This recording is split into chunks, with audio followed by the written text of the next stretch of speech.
Alright, well right now I'm showing you my rifle with a trigger lock, and it's got the orange wall mount or display mount.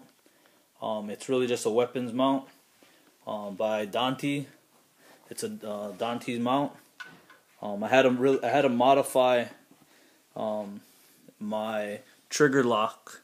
As you can see right here, I had to take off the plastic casing or the plastic protector from the trigger lock. It slides inside the backside locking mechanism. Slides inside right there.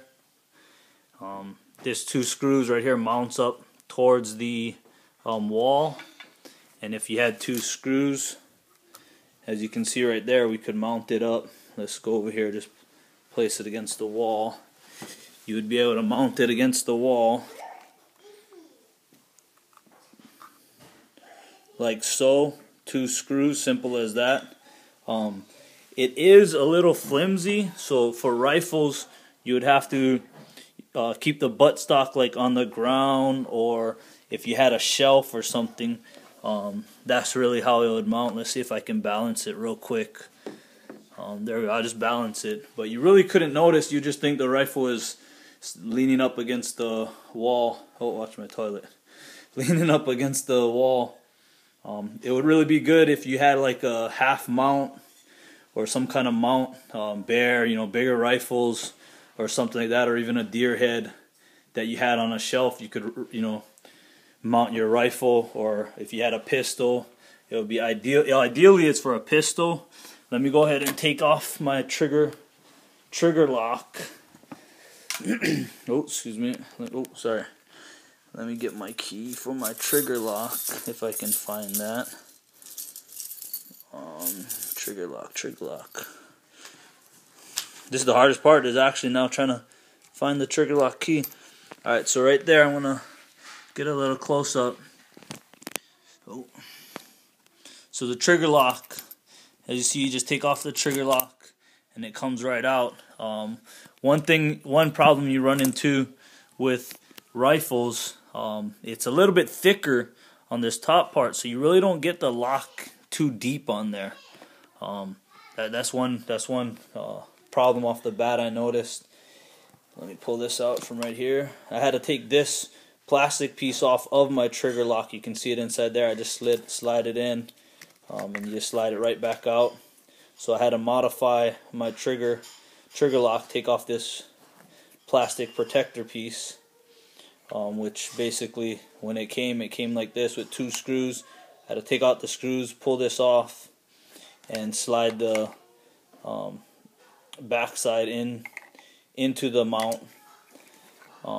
So as you can see this way, it's a little flimsy. It is hard plastic, so that's a good thing. But it is super flimsy if you had to mount it up to the wall or something like that. Let me come back to my wall right here. If I had mounted up like this, and I could lock my pistol, you can lock a rifle onto it as well. But like I said, it's not that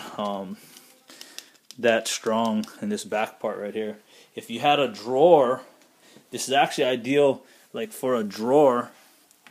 Let me make sure I don't go. If you had your drawer like this, some kind of office drawer, you could mount a pistol right onto the side, and that would be, ideally underneath your dresser. On the side, you could mount a pistol in a concealed area, real fast to get to, so you don't have to worry about trying to fumble with a safe in case in the middle of the night. You could put it on the side of your bed. Let me come this side to the side of my bed. Your headboard on the back side. Someplace where you can easily get to it. You can keep your keys in a ready available spot, maybe inside your drawer, someplace where know it's at. But basically, this is it. This is the mount right here. Again, I've heard it doesn't work with all trigger locks. I just bought this is a Remington trigger lock, and it works with that. All you do is you got to take off this plastic piece, or you might be able to just cut the plastic piece around. But I say just take off the plastic piece, put it over it so it protects, because this is hard plastic. It protects your weapon from getting scratched from the mount itself. And you just put it on, put the back piece on, and it locks right in. Alright, hopefully this helped you out. You all have a nice day.